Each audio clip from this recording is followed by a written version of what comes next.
October the 18th, 2006, Dhamma Sukha Meditation Center, Venerable Vimalaramsi. Tonight's talk is the Great Division, the Mahavagga, from the Book of Discipline. A while back I was telling you that the Book of Discipline has a lot of good stories and such in it. And the start of the Mahavagga is one such place. At one time the Awakened One, the Lord, being recently fully enlightened, was staying at Ruvela on the bank of the river Niranjara, at the foot of the tree of awakening, the Bodhi tree. Then the Lord sat cross-legged in one posture for 7 days at the foot of the tree of awakening, experiencing the bliss of freedom. Then the Lord, during the first watch of the night, paid attention to causal arising, dependent origination, the arising part of it, in direct and then in reverse order. Conditioned by ignorance are habitual tendencies, formations. Conditioned by formations is consciousness. Conditioned by consciousness is mentality, materiality. Conditioned by mentality, materiality are the six sense bases. Conditioned by the six sense bases is clinging. Conditioned by clinging, six sense bases. It says awareness, so it's supposed to be contact. Contact. Conditioned by contact is feeling. Conditioned by feeling is craving. Conditioned by craving is clinging. Conditioned by clinging is habitual tendency. Conditioned by habitual tendency is birth. Conditioned by birth, old age, and dying, grief, sorrow, lamentation, and despair come into being. Such is the arising of this whole mass of suffering. But from the utter fading away and stopping of this very ignorance comes the stopping of formations. From the stopping of formations comes the stopping of consciousness. From the stopping of consciousness comes the stopping of mentality, materiality. From the stopping of mentality, materiality, the stopping of the six sense bases. From the stopping of the six sense bases, the stopping of contact. From the stopping of contact, the stopping of feeling. From the stopping of feeling, the stopping of craving. From the stopping of craving, the stopping of clinging. From the stopping of clinging, the stopping of habitual tendency. From the stopping of habitual tendency, the stopping of birth. From the stopping of birth, old age, sickness, death, grief, sorrow, lamentation, pain, and despair cease. Such is the stopping of this whole mass of ill. Then the Buddha, having understood this matter at that time, uttered this solemn utterance. Truly, when things grow plain to the ardent meditating Brahman, his doubts all vanish, in that he comprehends thing with cause.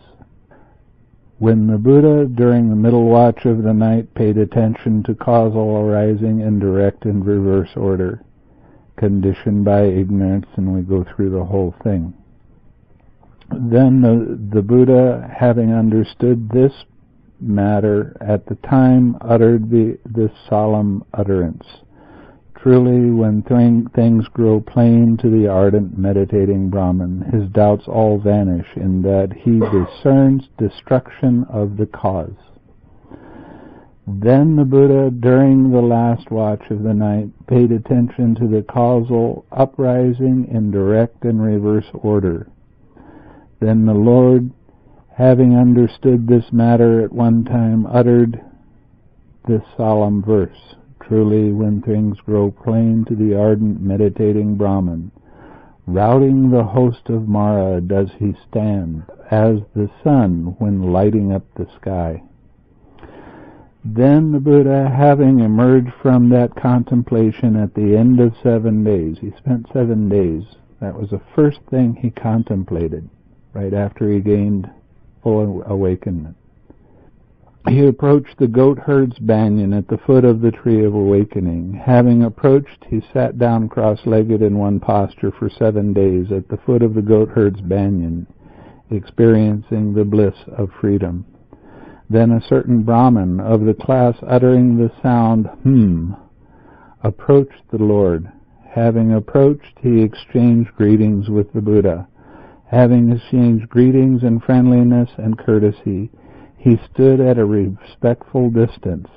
As he was standing at a respectful distance, that Brahman spoke thus to the Buddha: "To what extent, good Gautama, does one become a Brahman?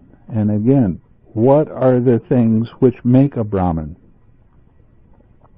Then the Buddha, having understood this matter at the time, uttered this solemn utterance.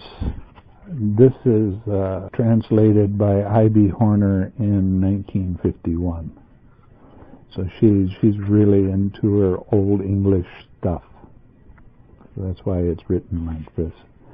That Brahman who bars out all evil things, not uttering the sound hum, with no impurity, curbed of self, master of Vedas, who lives with a Brahman faring, this is the Brahman who may rightly speak the Brahman speech, who has no blemishes anywhere in the world. Then the Buddha, at the end of 7 days, having emerged from that contemplation, approached the Mucalinda tree from the foot of the goatherd's banyan. Having approached, he sat down cross-legged in one posture for 7 days at the foot of the Mucalinda, experiencing the bliss of freedom. Now at that time a great storm arose out of due season. For 7 days there was rainy weather, cold winds, and overcast skies. Then Mucalinda, the serpent king, having come forth from his own haunt, having encircled the Lord's body 7 times with his coils, having spread his great hood over his head, stood saying, "Let no cold annoy the Lord. Let no heat annoy the Lord. Let not the touch of flies, mosquitoes, wind and heat, or creeping things annoy the Buddha."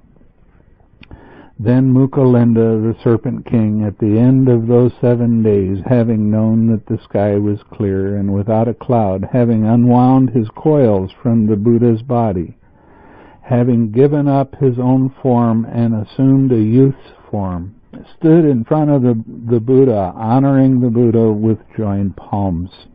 Then the Lord, having understood this matter at that time, uttered this solemn utterance: "Happy his solitude, who glad at heart hath Dhamma learned and doth the vision see. Happy is the benignity towards the world, which on no creature worketh harm. Happy the absence of all lust, past and beyond the needs of sensual desires. He who hath crushed the great I Am conceit, thus truly is happiness supreme." Then the Buddha, at the end of 7 days, having emerged from that contemplation, approached Rajayatana from the foot of the Mucalinda.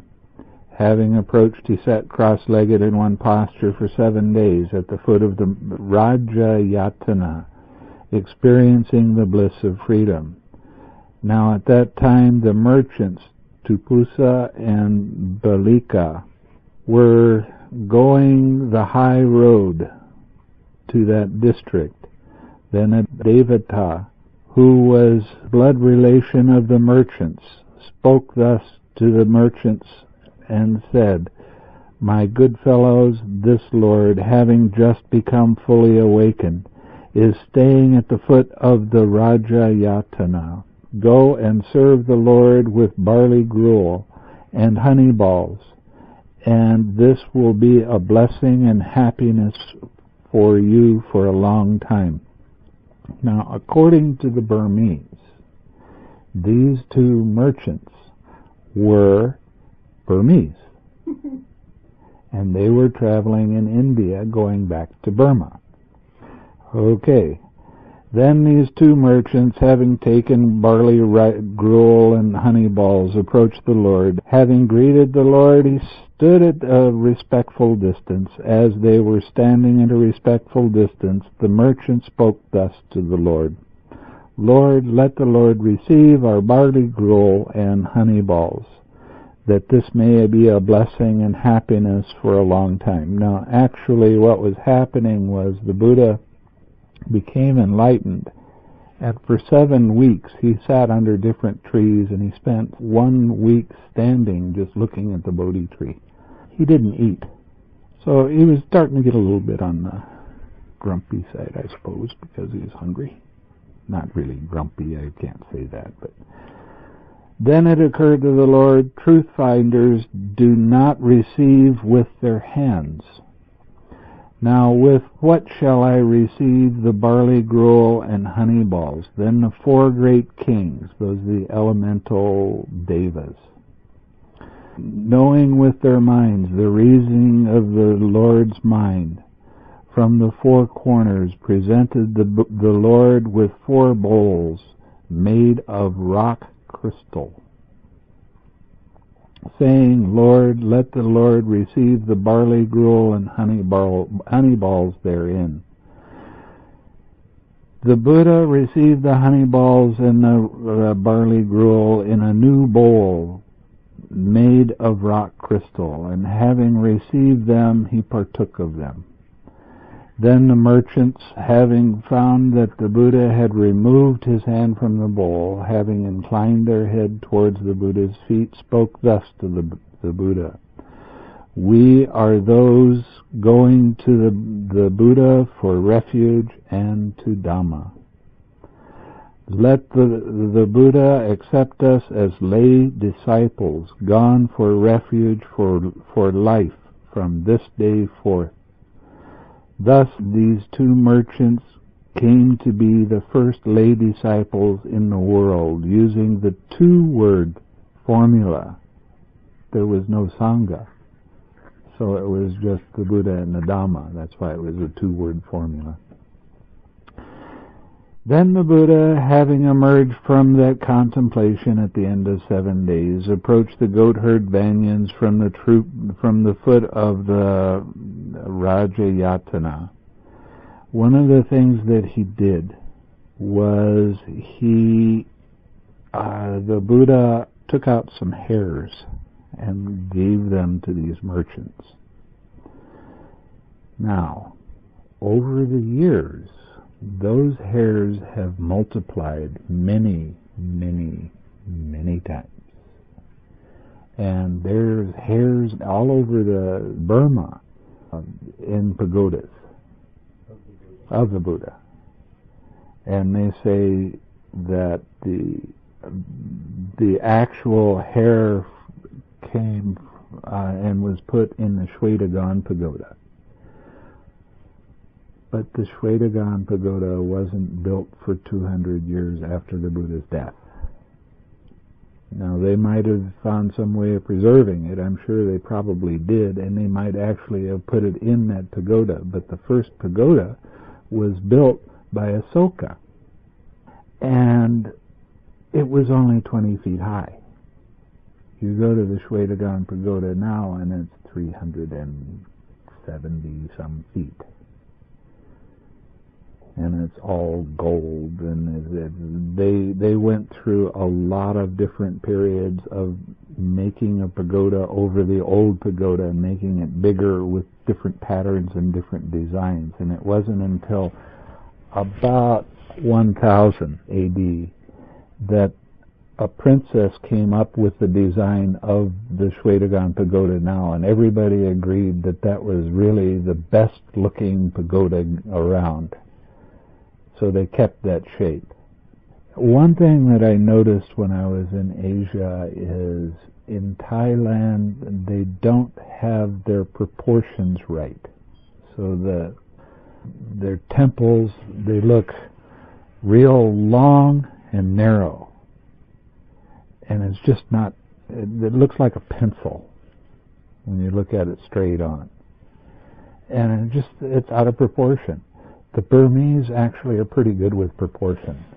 And that's why the Shwedagon, it's pleasing when you see it. But it's also, they light it up at night. They have spotlights on it so you can see it from all over the city. It's incredibly beautiful, and it's really magical to go there in the evening. And they have, there's lots of other small pagodas around and all of this, but the main one is the Shwedagon pagoda. Around 12, I don't remember the date, there was a monk that made a Buddha image, and inside that he put a lot of rubies, and then he got this blood red ruby. You have to pay to get in to see that. They have all these little tiny pagodas all the way around the outside, and there's only one stair up that you can go to the Shwedagon and actually get close to it. And it so happened that I wanted to see that. I heard about this Buddha from Mucalinda, and he kept on telling me how incredibly powerful this Buddha is and so wonderful. And I was talking to another monk, and a man overheard me, and he paid my way in. And it's really not a huge Buddha. It's only, maybe 3 feet tall. But it is real special. Really special. Very, very nice feel to it. And then we walked around the inside walkway around the Shwedagon, touching the pagoda as we went along. It was kind of neat. But when they light it up at night, you can see that thing from anywhere in Rangoon, and it is just gorgeous. A lot of people will be walking, and then they'll look at it, and they'll just stop and do their metta and that sort of thing, because it's the most beloved pagoda in all of Burma. Where the Shwedagon pagoda is on a hill. Rangoon is reasonably flat most places. There's a few little bumps in the road, just little tiny. But this particular hill, it probably goes up 200 or 300 feet. And it's a covered walkway going up, and there's all kinds of stalls going in there, and you can get all kinds of carvings and bells and fans and anything that you can think of. You can get going up to there. When I was there, they just had installed an escalator.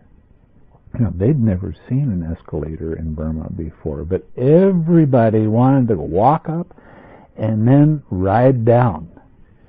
And we're getting about ready to go down, and there's this cluster of people, and there's nobody on the escalator. And they saw us coming, and because we were monks, they got out of the way, and they got on the escalator and went down, The Burmese monk right behind me grabbed onto my hand, because he was afraid. But when they saw how easy it was to get on, because they were real unsure about these moving steps. They thought that was really tricky, but they saw how easy it is to get on, then they started coming down after that. Anyway, then as the Buddha was meditating in seclusion, a reasoning arose in his mind thus: the Dhamma won by me is deep, difficult to see, difficult to understand, peaceful and excellent beyond dialectic, subtle, intelligible to the learned. But this is a creation delighted in sensual pleasure, delighted by sensual pleasure, rejoicing in sensual pleasure, so that a creation delighting in sensual pleasure, delighted by sensual pleasure, rejoicing in sensual pleasure, this were a matter difficult to see, that is to say, causal arising by way of cause. Now you see how many times in how many different books we're talking about this is what the experience of Nibbana is, and it's not being taught right now, except by me and a few others. This too were a matter very difficult to see, that to say the calming of all habitual tendencies, a renunciation of all attachment, the destruction of craving, dispassion, stopping nirvana. And so, if I were to teach Dhamma and others were not to understand me, this world would be a weariness to me. This would be a vexation to me. And further, these verses, not heard before in the past, occurred spontaneously to the Buddha. This, that through many toils I've won enough. Why should I make it known? By folks with lust and hate consumed, this Dhamma is not understood.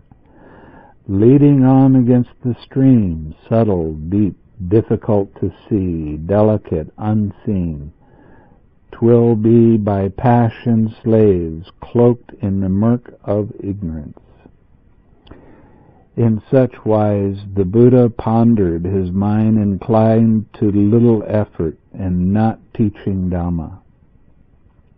Then it occurred to the Brahman Sahampati, knowing his mind, the reasoning of the Buddha's mind. Alas, the world is lost.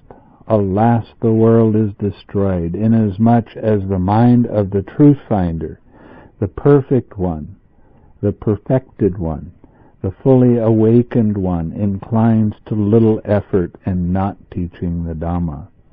Then, as a strong man might stretch forth his bent arm, or might bend back his outstretched arm, even so did Brahma Sahampati, vanishing from the Brahma world, became manifest before the Buddha. Then the Brahman Sahampati, having arranged his upper robe over one shoulder, having stooped his right knee to the ground, having saluted the Buddha with joined palms, spoke thus to the Buddha: Lord, let the Lord teach Dhamma. Let the wayfarer teach Dhamma. There are beings with little dust in their eyes, who, not hearing the Dhamma, are decaying. But if they are learners of Dhamma, they will grow. Thus spoke the Brahma Sahampati. Having said this, he further spoke: There has appeared in the Mahavagga before thee an unclean Dhamma by impure minds devised. Open this door to the deathless. Let them hear Dhamma, awakened too by the stainless one. As on a crag of crest of mountain, standing a man might watch people far below. Even so do thou, O wisdom fair, ascending, a seer of all, the terraced heights of truth. Look down from grief released upon the people sunken in grief, oppressed with birth and age. Arise, O hero, conqueror in the battle, thou freed from debt, man of the caravan, walk the world over. Let the Blessed One teach Dhamma. They who learn will grow. When he'd spoken thus, the Buddha spoke thus to the Brahma Sahampati. Brahma, it occurred to me, this Dhamma penetrated by me is deep, and it would be difficult to teach. That would be a vexation to me. And further, Brahma, these verses, not heard before in the past, occurred spontaneously to me. This, that through the many toils I have won, why should I teach them? They're cloaked in the murk of ignorance. In such wise, Brahma, as I pondered, my mind inclined to little effort in not teaching the Dhamma. Then a second time did the Brahma Sahampati speak thus to the Lord, let the Lord teach the Dhamma. For the second time did the Lord speak thus to Brahma Sahampati. But Brahma, it occurred to me, my mind inclined to little effort in not teaching Dhamma. Then a third time the Brahma Sahampati spoke thus, Lord, let the Lord teach Dhamma. If they are learners of Dhamma, they will grow. Then the Lord, having understood Brahma's entry, out of compassion for being, surveyed the world with the eye of an awakened one. As the Lord was surveying the world with the eye of an awakened one, he saw beings with little dust in their eyes, with much dust in their eyes, with acute faculties, with dull faculties, with good disposition, with bad disposition, docile, indocile, few seeing fear in sins and the worlds beyond. Even as in a pond of blue lotuses, or a pond of red lotuses, or a pond of white lotuses, a few blue, a few red, a few white lotuses are born in the water, grow in the water, do not rise above the water, but thrive while altogether immerged. A few blue or red or white lotuses are born in the water, grow in the water, and reach the surface of the water. A few blue or red or white lotuses are born in the water, grow in the water, and stand up, raising out of the water, undefiled by the water. Even so did the Buddha, surveying the world with the eye of an awakened one, seeing beings with little dust in their eyes, with much dust in their eyes, with faculties acute, with dull faculties, with good dispositions and bad dispositions, docile, indocile, few seeing fear in the sins and the worlds beyond. Seeing Brahma Sahampati addressed him with verse, open for those who hear are the doors of the deathless. Let them renounce their faith. Thinking of a useless fatigue, I have not preached, Brahma, the sublime and the excellent Dhamma to men. Then Brahma Sahampati, thinking, the opportunity was made by me for the Buddha to teach Dhamma, greeting the Buddha, keeping him on his right side, towards him, vanished as then and there. Then it occurred to the Buddha, now to whom should I first teach the Dhamma? Who will understand this Dhamma quickly? Then it occurred to the Buddha, indeed, this Allura the Kalama is learned, experienced, wise, and for a long time has had little dust in his eyes. Suppose I were to teach Dhamma first to Allura the Kalama. He will understand this Dhamma quickly. But then an invisible Devata announced to the Lord, Allura the Kalama passed away 7 days ago. And the knowledge arose in the Buddha that Allura the Kalama had passed away 7 days ago. Then it occurred to the Buddha, Allura the Kalama has great intelligence. If he had heard this Dhamma, he would have understood it quickly. Then it occurred to the Buddha, now To whom should I first teach Dhamma? Who will understand this Dhamma quickly? Then it occurred to the Buddha, indeed, Upaka, Rama's son, is learned, experienced, wise, and for a long time has had little dust in his eyes. Suppose I were to teach Dhamma first to Upaka, Rama's son. He will understand this Dhamma quickly. But then an invisible Devata announced to the Buddha, Lord, Upaka, Rama's son, passed away last night. Tough luck. And the knowledge arose in the Buddha that Upaka, Rama's son, had passed away last night. Then it occurred to the Buddha, Upaka, Rama's son, was of great intelligence. If he had heard this Dhamma, he would have understood it quickly. Then it occurred to the Buddha, now to whom should I teach Dhamma? Who will understand this Dhamma quickly? Then it occurred to the Buddha, that group of 5 monks who waited on me when I was self-resolved in striving were very helpful. Suppose I were to teach Dhamma first to this group of 5 monks. Then it occurred to the Lord, but where is this group of 5 monks staying at present? Then the Buddha, with a Deva vision, purified and surpassing that of men, saw the group of 5 monks staying at Benares and Isipatana in the deer park. When the Lord, having stayed at Uvala as long as he found suiting, set out on tour for Benares, Upaka, the naked ascetic, saw the Lord coming along the high road between Gaya and the Tree of Awakening. Seeing him, he spoke thus to the Buddha, Your Reverence, your sense organs are quite pure, your complexion very bright, very clear.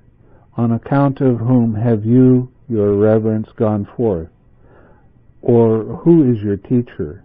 Or whose Dhamma do you profess? When this was said, the Buddha addressed Upaka, the naked ascetic, in verse, Victorious over all, omniscient am I, among all things undefiled, leaving all through the death of craving freed. By knowing for myself, whom should I follow? For me there is no teacher. One like me does not exist in the world with the Devas. No one equals me. For I am perfected in the world. The teacher supreme am I. I alone am all awakened. Become cool am I. Nibbana attained. To turn the wheel of Dhamma, I go to Kasi city, beating the drum of the deathless in a world that's blind become. According to what you claim, your reverence, you ought to be victor of the unending, Upaka said. Like me, there are victors indeed, who have won the destruction of the cankers. Vanquished by me are evil things. Therefore am I, Upaka, a victor. When this was said, Upaka, the naked ascetic, having said, It may be so, your reverence, having shaken his head, went off in a different road. Now there's a lot of speculation about this, that the Buddha went on this road to show him how clear his senses were and all of that, and it impressed him, and later he became a monk and became one of the arahats. But it's a little hard to run across somebody that says, I don't have a teacher, I learned everything on my own and I'm the best in the world. Hard to believe at first. Then the Lord, walking on tour in due course, approached Benares, the deer park of Isipatana. The group of 5 monks saw the Lord coming in the distance. Seeing him, they agreed among themselves, saying, Your reverences, This recluse Gotama is coming. He lives in abundance. He is wavering in his striving. He has reverted to the life of abundance. He should neither be greeted, nor stood up for, nor should his bowl and robe be received. For all the same, a seat may be put out. He can sit down if he wants to. But as the Lord gradually approached this group of 5 monks, so this group of 5 monks, not adhering to their own agreement, having gone towards the Buddha, one received his bowl and robe, one made ready a seat, one brought water for washing his feet, a footstool and a footstand. The Buddha sat down on a seat made ready, and the Buddha, while he was sitting down, washed his feet. Further, they addressed the Buddha by name, with an epitaph of your reverence. When this was said, the Buddha spoke thus to the group of 5 monks, "Do not, monks, address a truth finder by name, and with the epitaph, your reverence.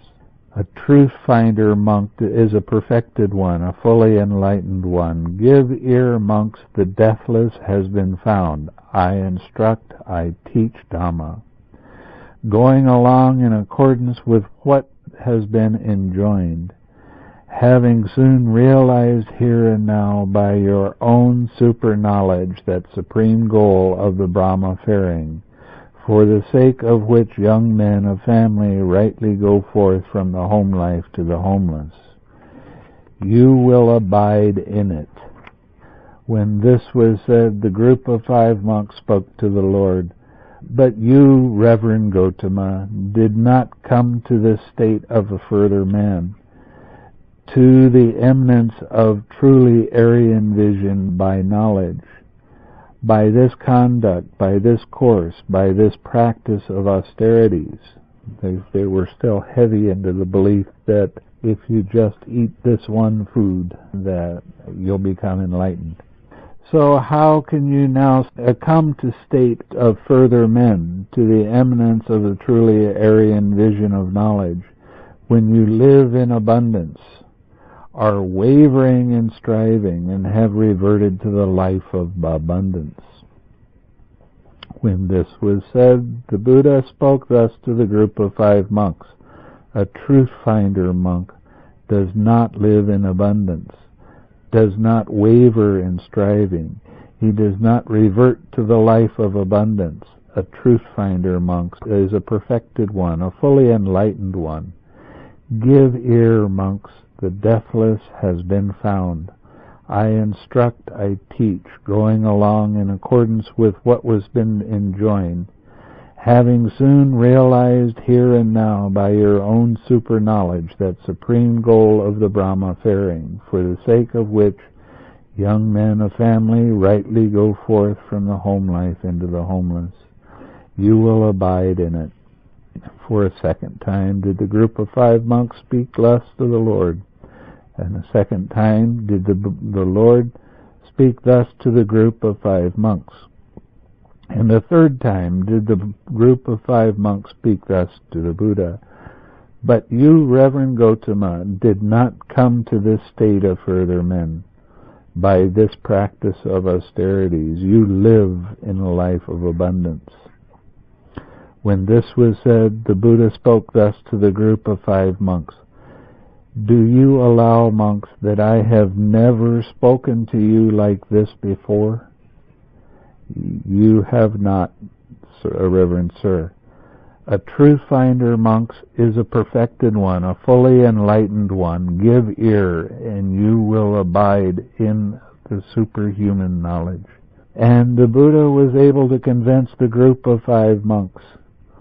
Then the group of 5 monks listened to the Buddha again, gave ear to him, and aroused their minds with profound knowledge.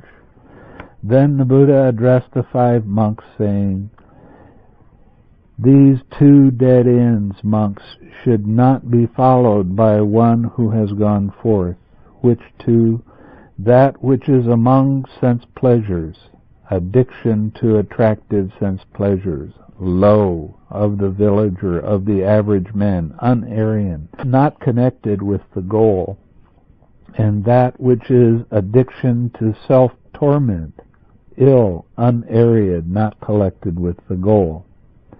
Now, monks, without adopting either of these two dead ends, there is a middle course, fully awakened to by the truth finder, making for vision, making for knowledge, which conduces to calming, to super knowledge, to awakening, to nibbana.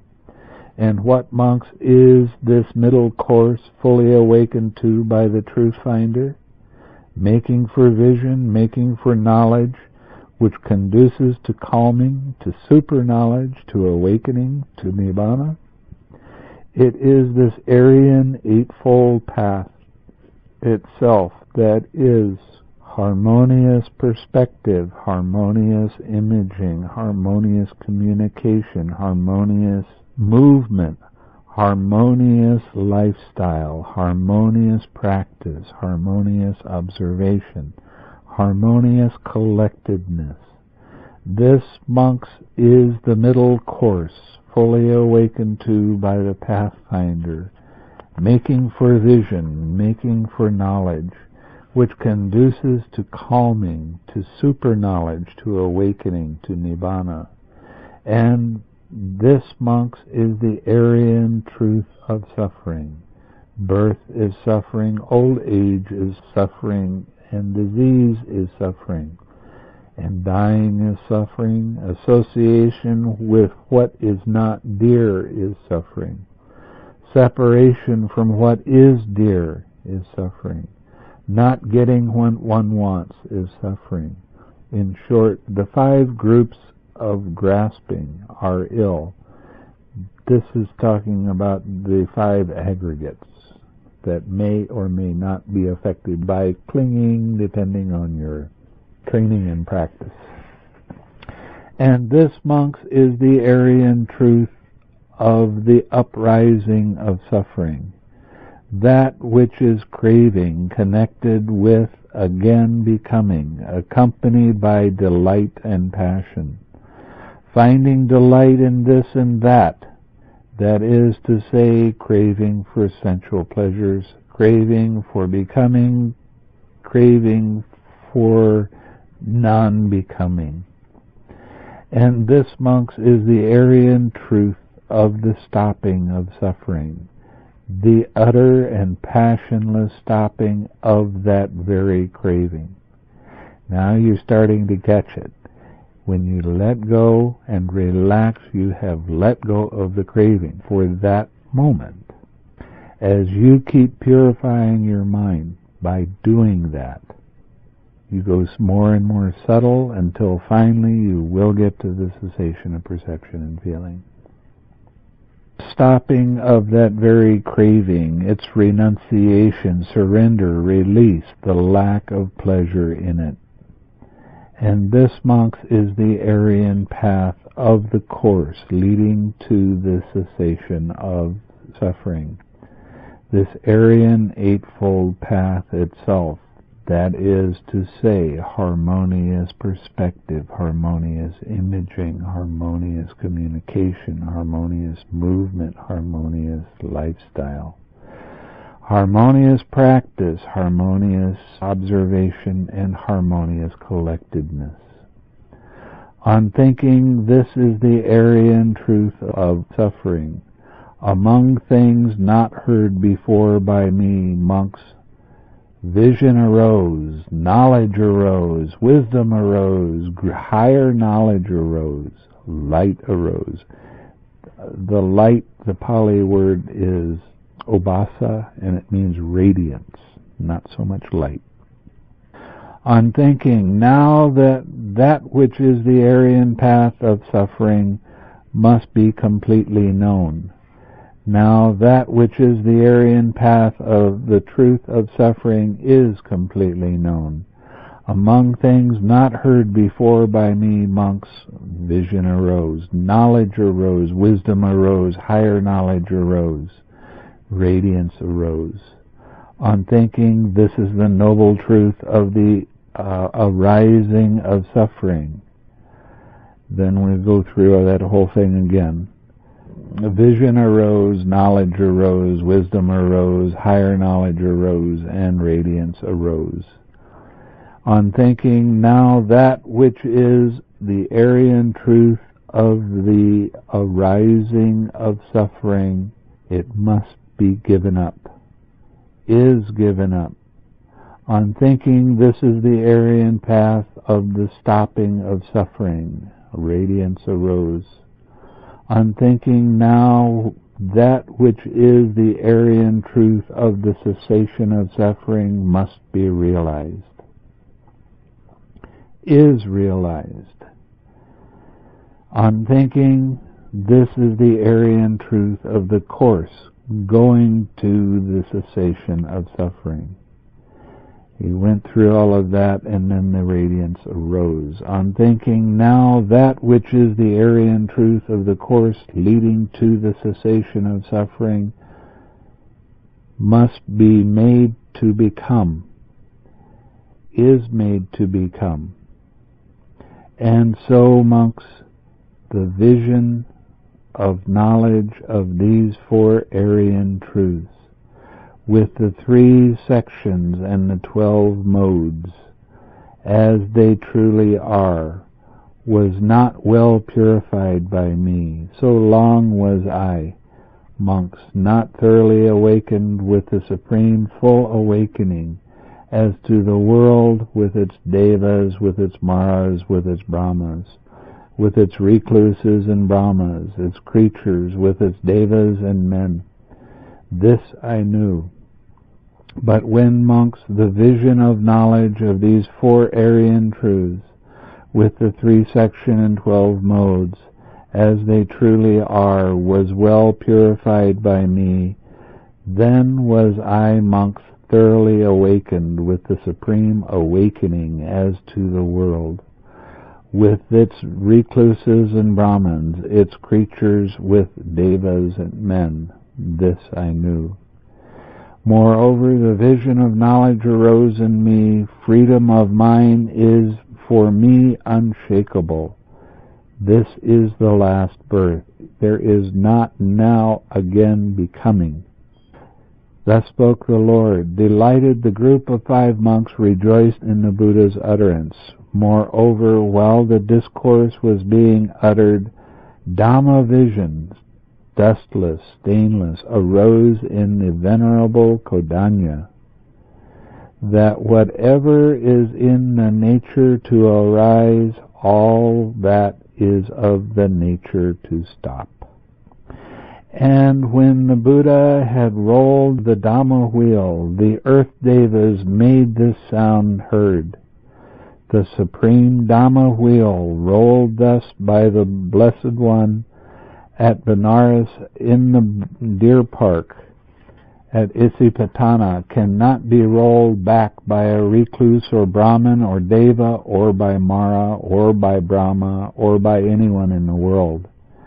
Having heard the sound of the earth devas, the devas of the 4 great kings made their sound heard. The 30 devas, the Yama devas, the happy devas, the devas who delight in creation, the devas who delight in the creation of others, the devas of Brahmas, retinue, made this sound heard. The supreme Dhamma wheel, rolled thus by the Lord at Benares in the deer park at Isipatana, cannot be rolled back by a recluse or Brahman or Deva or Mara or by Brahma or anyone in the world.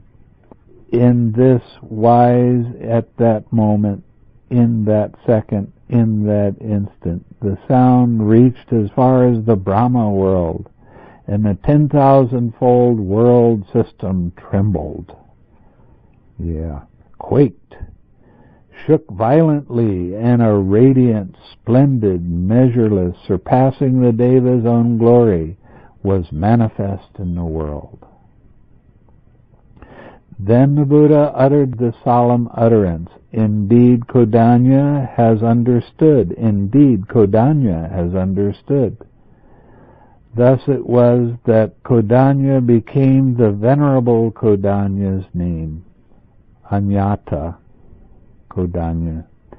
Then the Venerable Anatta Kondanna, having seen Dhamma, attained Dhamma, known Dhamma, plunged into Dhamma, having crossed over doubt, having put away uncertainty, having attained without another's help to the full confidence in the teacher's instruction, spoke thus to the Lord, May I, Lord, receive the going forth in the Lord's presence.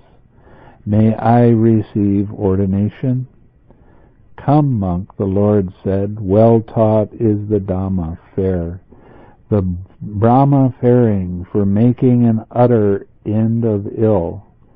So this came to be this Venerable One's ordination. When the Buddha ordained somebody, you didn't have to go through any ceremonies to do it. All he said was, come, monk. Then the Buddha instructed those remaining monks with a talk on the Dhamma. Now this is an important fact. Kondanna became a Sotapanna by hearing the Dhamma and understanding it. In other words, his intelligence was enough that he could grasp some of the subtlety of dependent origination, which is really what the Buddha was talking about with the Four Noble Truths. So, when you attend to a Dhamma talk, especially if it's read from the suttas, and you attend very attentively and listen very deeply, you can become a Sotapanna from that understanding. Then the Buddha instructed the remaining monks with Dhamma talk.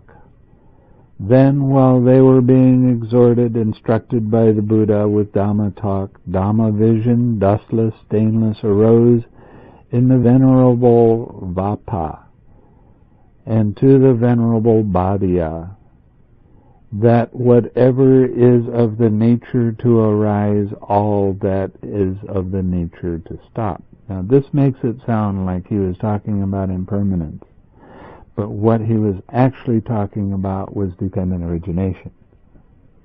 When you see the cause and you let go of the cause, then it won't arise.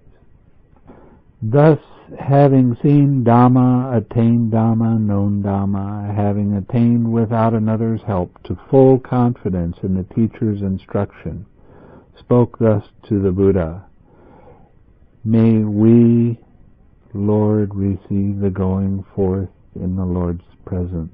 May we receive ordination. Come, monks, well taught is the Dhamma fair, the Brahma faring for making an utter end of suffering. So this came to be these monks' ordination. Then the Buddha, eating the food brought back by these, instructed the remaining monks with Dhamma talk, saying, Let the group of 6 live on whatever the 3 monks bring when they have walked for alms food. Then, while they were being instructed by the Lord with Dhamma talk, Dhamma vision, dustless and stainless, arose in the Venerable Mahanama and the Venerable Asaji. Asaji was the one that Sariputta went and asked, and became a Sotapanna with his exortion. That whatever is of the nature to arise, all that is of the nature to stop. These, having seen Dhamma, attained Dhamma, having attained without another's help in the full confidence in the teacher's instruction, spoke thus to the Lord, May we, Lord, receive the going forth in the Lord's presence. May we receive ordination. Come, monks, well taught is the Dhamma fair, the Brahma faring for making an utter end of suffering. So there came to be these Venerable Ones' ordination. Then the Lord addressed the 5 monks, saying, Body, monks, is not self. Now, were this body self, monks, this body would not tend to sickness, and no one would get a chance of saying in regard to the body, let body become thus for me, let body not become thus for me. But inasmuch, monks, as body is not self, therefore body tends to sickness, and one does not get the chance of saying in regard to the body, let the body become thus for me, let the body not become thus for me. Feeling is not self. Perception is not self. Consciousness is not self. So what do you think, monks? Is body permanent or impermanent? Impermanent, Lord. But is that which is impermanent painful or pleasurable? Painful, Lord. But is it fit to consider that which is impermanent, painful, and of the nature to change, as this is mine, this I am, this is myself?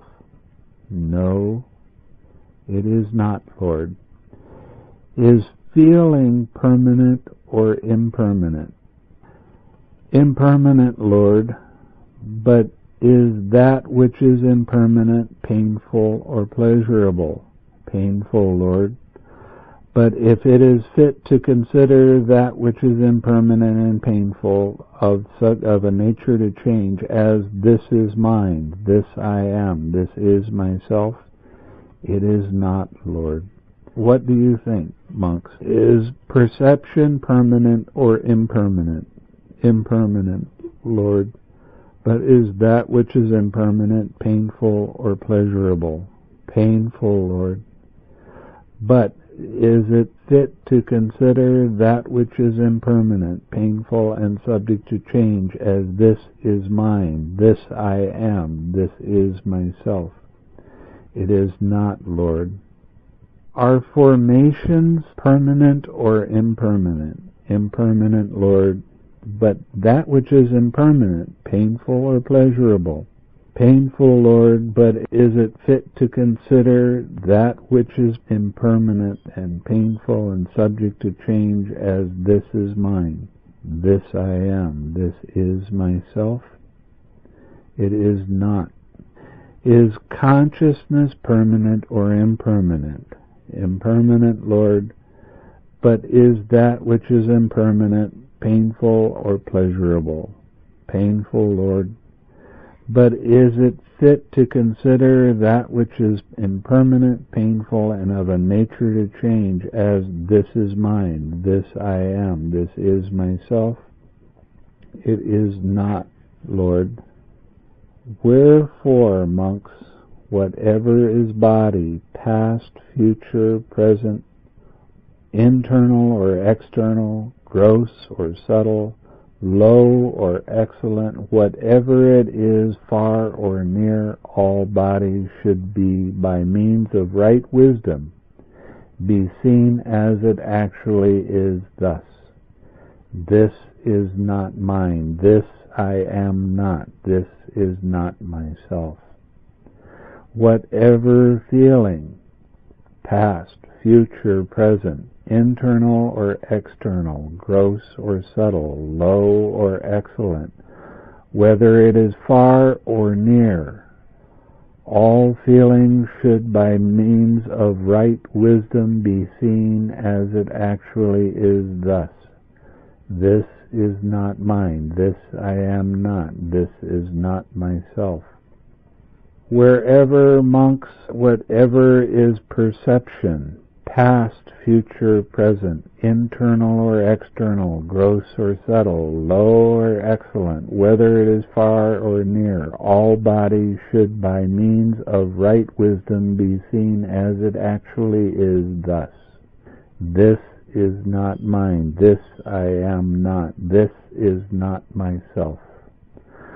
Whatever are the volitions, whether past, future or present, internal or external, gross or subtle, low or excellent, whether it is far or near, all volition should, by means of right wisdom, be seen as it actually is thus. This is not mine, this I am not, this is not myself. Whatever is consciousness, past, future, present, internal or external, gross or subtle, low or excellent, whether far or near, all consciousness should by means of right wisdom be seen as it actually is thus. This is not mine, this I am not, this is not myself. Seeing in this way, monks, the instructed disciple of the Aryan disregards body, and he disregards feeling, and he disregards perception, and he disregards formations, and he disregards consciousness. Disregarding, he is dispassionate. Through dispassion, he is freed. In freedom, the knowledge comes to be, I am freed, and he knows destroyed is birth. Lived is the Brahma faring, done is what was to be done. There is no more being such or such. Thus spoke the Buddha. Delighted the group of 5 monks, rejoiced in what the Buddha said. Moreover, while this discourse was being uttered, the mind of the group of the 5 monks was freed from the cankers without grasping. At that time there were 6 perfect ones in the world. The second discourse, the first one is really important. You can't get away from that. But the second discourse on Anatta is the most powerful. Because as you're seeing this as the impersonal process, the dispassion comes up because the stuff is always coming up, it's always there, and you're letting go of the craving, and you're letting go of all this other stuff. And realizing that this is truly nothing but an impersonal thing. That realization is the one that helps one to become an arahat. Now, why do I stress that impersonal nature so much? It moves you over to the non-judgmental observer very quickly. Yes. So that you observe the process, attempt to observe the process. And you can observe it much more quickly if you're not tied to it. And you're tied to it by craving. And the craving is subtle stuff. Very subtle. Because the craving is the cause of the vibration. And the craving is a locked-in habitual tendency. So locked it. However old we are. And more. Lifetime after lifetime after lifetime. Right. From time immemorial, we've all been thinking that this thing that we call a body and mind is us. That's who we are. I had somebody write to me today. She claims to be some kind of lama. And she told me that I don't believe in conventions and I don't believe in one path being the correct path. And I'll give you an example. I follow my heart. She said, I was out walking and I saw a squirrel get hit. It didn't get killed. So I went to it and I had such compassion for that being that I wanted to release it from suffering, so I killed it. You think I didn't have a heyday writing back to that? I told them that they were so caught up in themselves that they didn't see what true compassion was. If they would have been really compassionate, instead of killing that being and causing more fear and anxiety to arise, you should have sat down and radiated loving kindness to it until it died. Take it home. carry it very carefully. Respect that life. But she thinks that she really knows a lot of stuff. But what was she doing? She was so caught up in the pain of another being and taking it on herself that she didn't see her emotional attachment to the dislike of the situation, and she took that whole situation very, very personally, and thinking that she's some kind of an enlightened being. And she told me of her pain after she killed that being, knowing that that was the wrong thing. It was against the precepts to kill. And I wrote back about compassion towards oneself, as well as towards all other beings.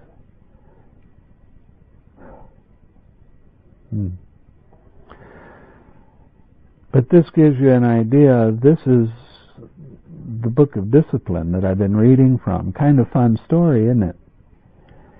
And it actually goes into the next part of the story is how he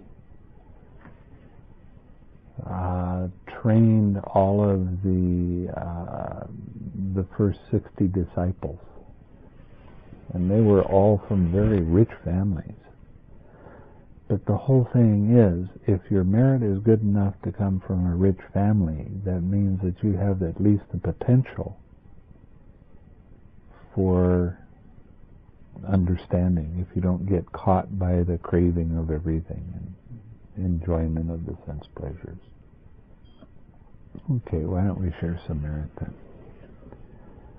May suffering ones be suffering free, and the fear-struck fearless be.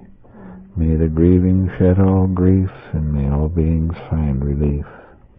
May all beings share this merit that we have thus acquired for the acquisition of all kinds of happiness. May beings inhabiting space and earth, devas and nagas of mighty powers, share this merit of ours. May they long protect the Buddha's dispensation. So.